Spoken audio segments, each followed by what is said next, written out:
Hello, everyone. Welcome to the channel. This is Ronald Shera, and today we're going to look at Rush Hour, which is the latest single that has been released by Sugar Records.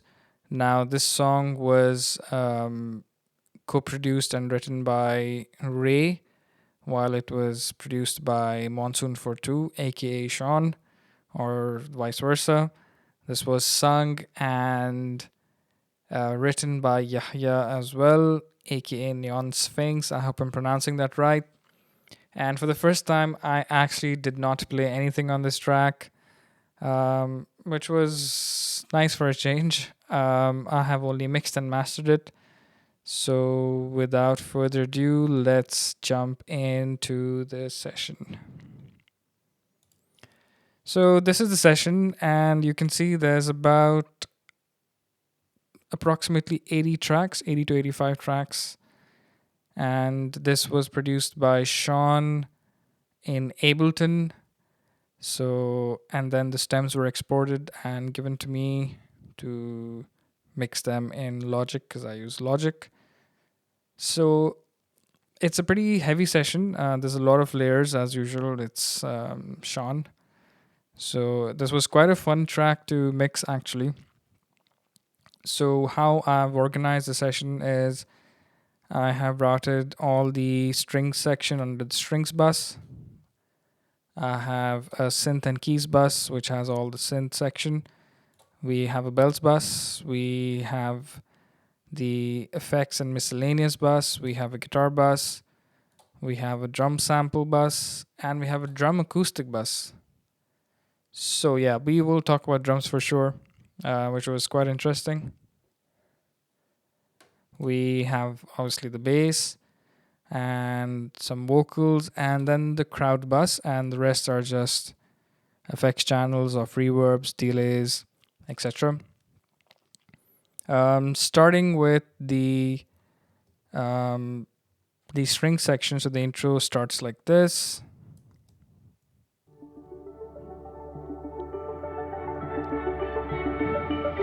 I keep rushing.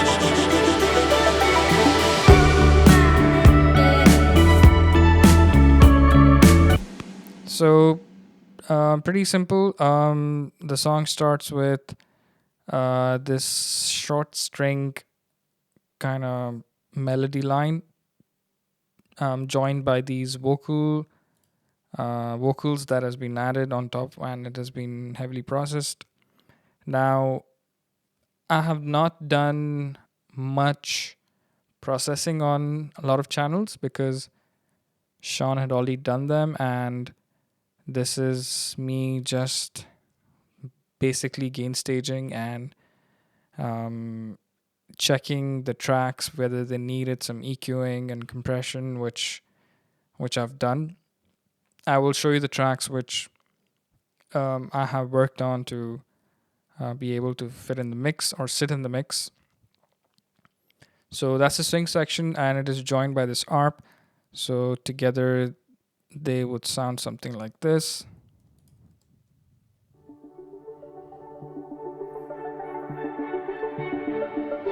I keep rushing.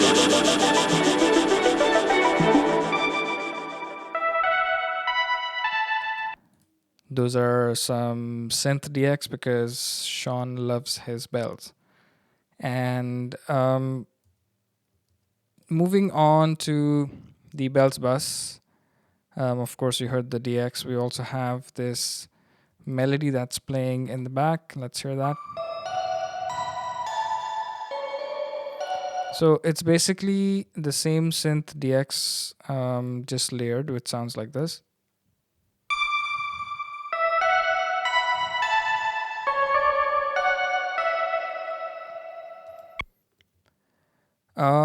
We have some percussion drop with sounds like this, which builds up towards the mid of the song.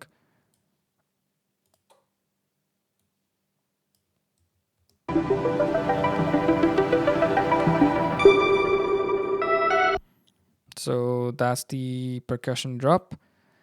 Of course, it is then joined by Sean's guitars, which sounds like this.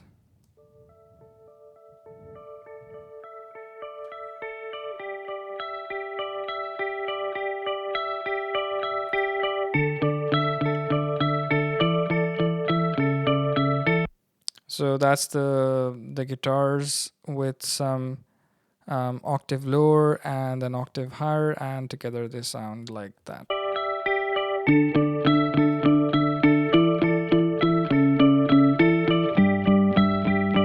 And they have nicely been panned out to cover the stereo spread. And I will try not to go into individual tracks too much and just talk very high level on these tracks. Coming to the drums, this was quite an interesting one, and myself, Sean, and Ray, we went quite back and forth on this because the challenge was um, obviously when Sean produced the track, it had sampled drums on it, and Ray is also drumming on this track, so they are acoustic drums. So the challenge was how to get a balance of both the acoustic and the sampled drums. So that's why I have two buses here. One is the drum sample bus, and one is the drum acoustic bus. Now, obviously, these are, as you can see, these are actual drums, as in drum hi hats audio, and these are not sampled. The challenge here was the kick. Now, kick is obviously pretty tough to get the right sound for, and this track needed a little bit of a sampled kick sound. So what I've done is this is the the sampled drums that Sean had laid out initially, which sounds like this.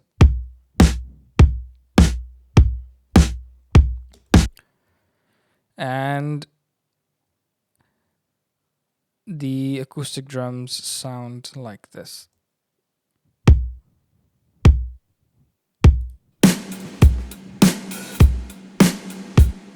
So basically, I had to take out a kick sample from Sean's track and then trigger it with Ray's playing.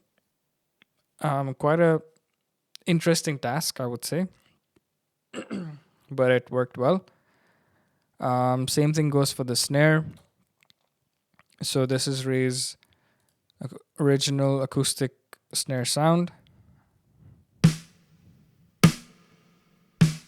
You can hear the difference in the intensities, and now the same logic applies here as well because we're in Logic.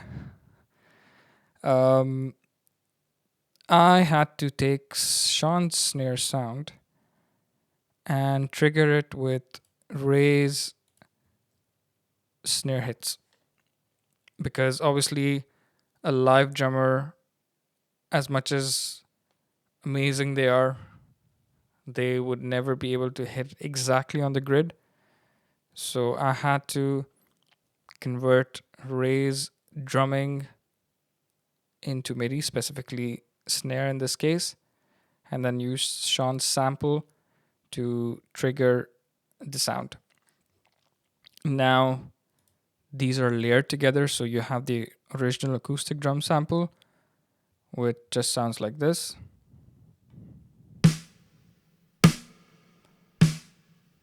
And along with the sample snare, it sounds like this.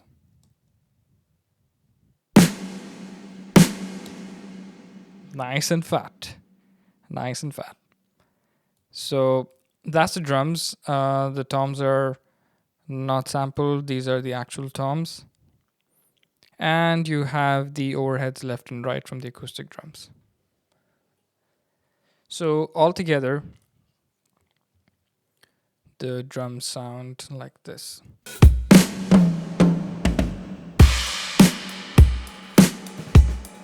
Now, as you can see, the toms are panned left and right to give that effect.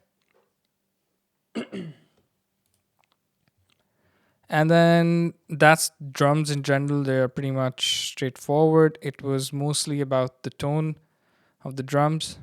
And then we are joined by the amazing Ryan James on the bass. So this is what the bass sounds like with the drums.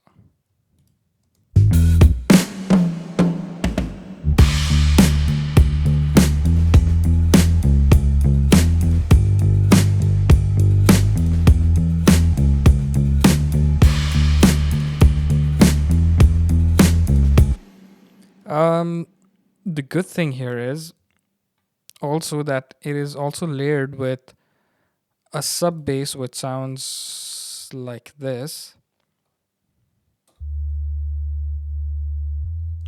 Now these are VSTs obviously played by Sean, which is layered with the actual bass. So Ryan's playing more of the running bass line, and then it is then layered with a sub bass, which gives that fuller sound.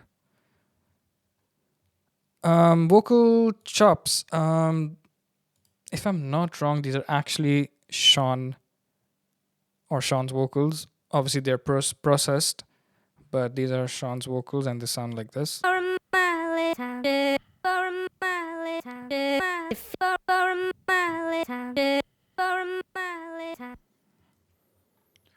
Obviously, these are then going through reverb and delay channels to give that effect. Moving on to the vocals now, this is being sung by Yahya, aka Neonsfynx, and this is what the main vocals sound like. If it's all the same, could you never look this way again? I'm trying to pull myself together. Now, to give it a bit of a stereo effect and cover a bit of more spectrum, we actually used his double take, and we put a doubler from Isotope. As you can see, they are slightly spread from the center to give it a little fuller feel. So you have your direct vocals in the center, and then you have a layer of it towards a little bit towards the side and not fully panned. So you'll see that that fader is pretty much very low in the mix, but it is giving a good effect. So this is what it sounds like with just the main vocal. If it's all the same, could you... And with the double effect vocals, it sounds like this. If it's all the same, could you never look this way again? I'm trying to pull myself... And we move on to the crowd vocals, which is towards the end of the song. Yes, they are here.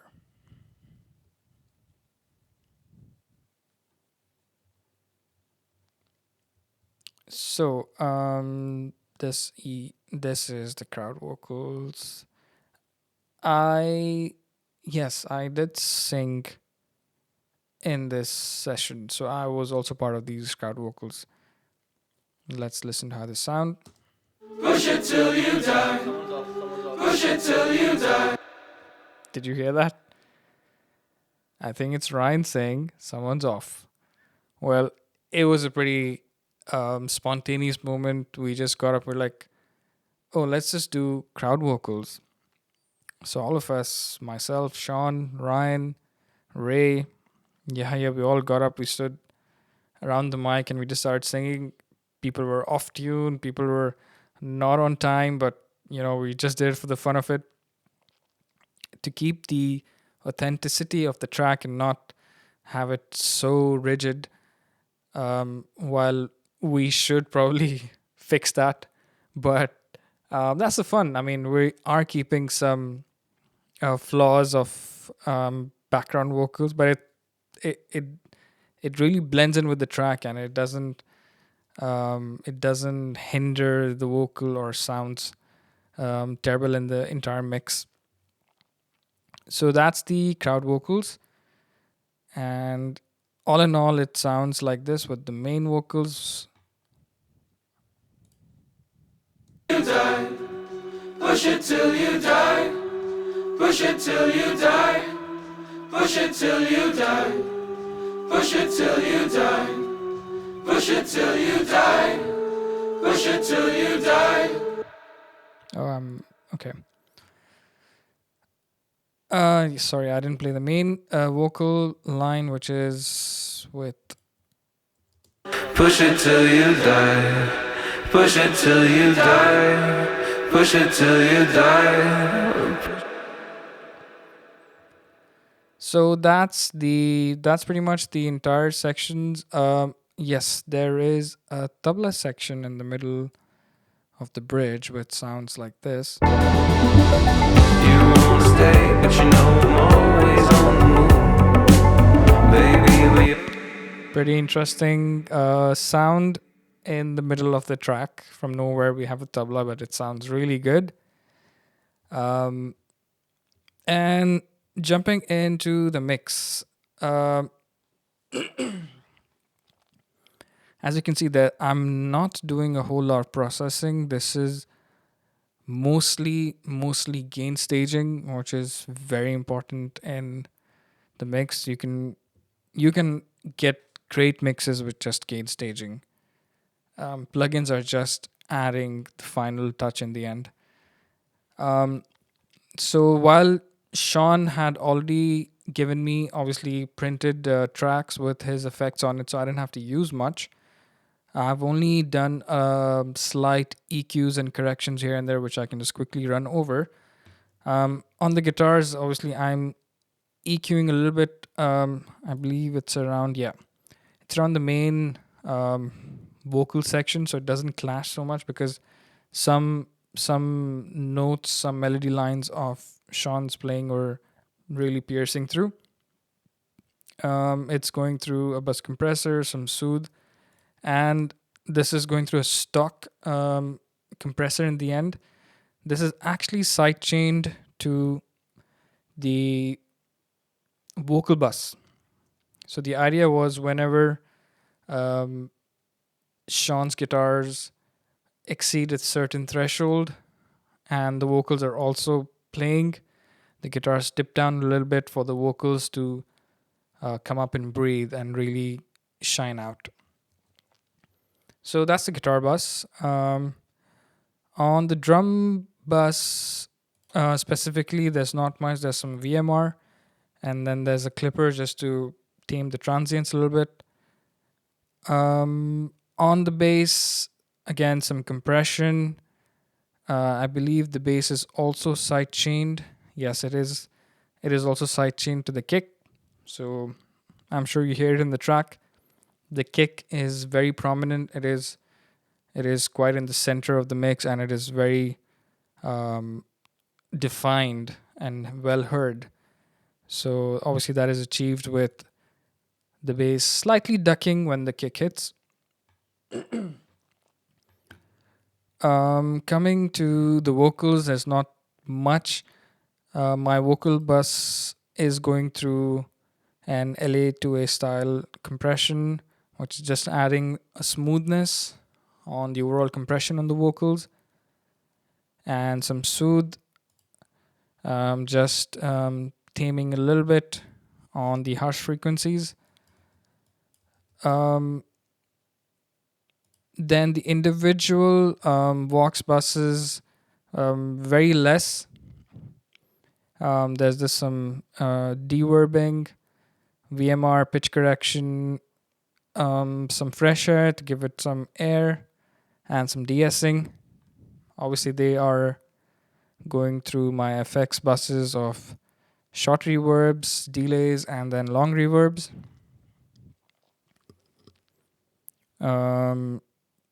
Then obviously these are all my effects chains, so you can see there you have the short reverb, delays, long reverbs. There's a drum reverb. There's some reverbs that were printed from Sean's side that I actually kept in the session instead of using my own. And I've just automated them here and there. We can look at the automation as well. So on the overall automation of the track, there is... Okay, so on the guitars, there's some automation on the verse. It's just dipping down a little bit more for the vocals to sit on top. Same thing here as well. Then we do have some automations on the bass. This is more of a volume or a mute automation. You will find towards the midsection of the verse, the music drops. It's just the drums. So while Ryan went ahead and played the entire track on its own, I took the decision of just dropping everything to give it an effect when the whole music comes in. On the vocal chop samples, there's quite a bit happening. So it starts off loud, and then in the midsection, in the chorus, you will still hear the vocal chops playing. So they are just going, I had to manually write them so they don't overpower the vocals. So this is what it sounds like. Pull myself together. Pull myself together. 'Cause I pull myself together. So all that bum, bam, bam, bam. So all that is automated based on the vocals.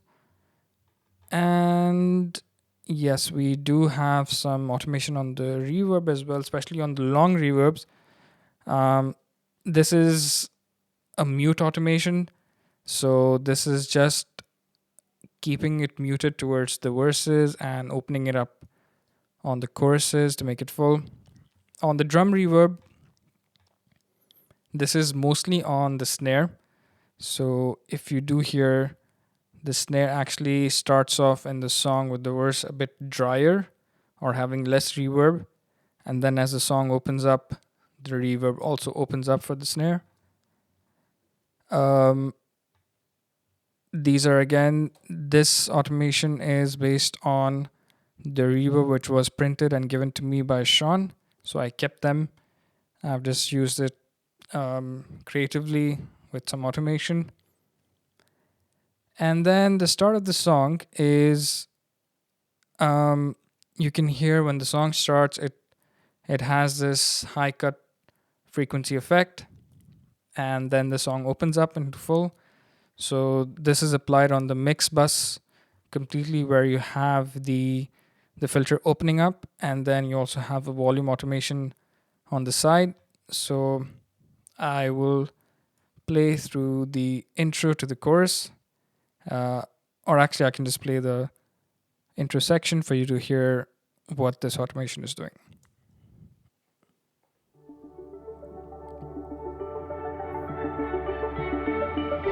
I keep rushing.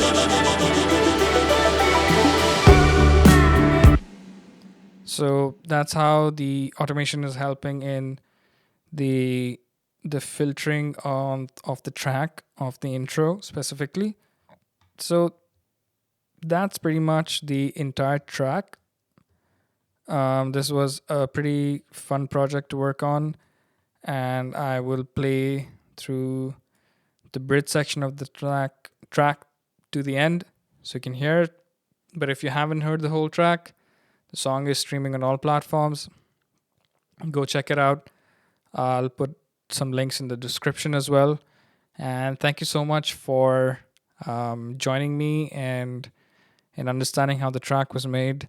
And it was really fun doing this with close friends. And see you in the next one. Thank you.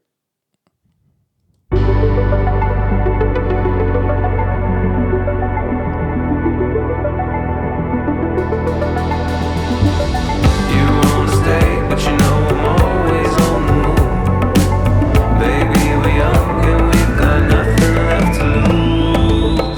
Wake up, we're running out of time. Don't wanna fall behind. Rushing through this life, pushing till you die. We're running out of time. Don't wanna fall behind. Rushing through this life, push it till you die. Push it till you die. Push it till you die. Push it till you die. Push it till you die. Push it till you die. Push it till you die. Push it till you die.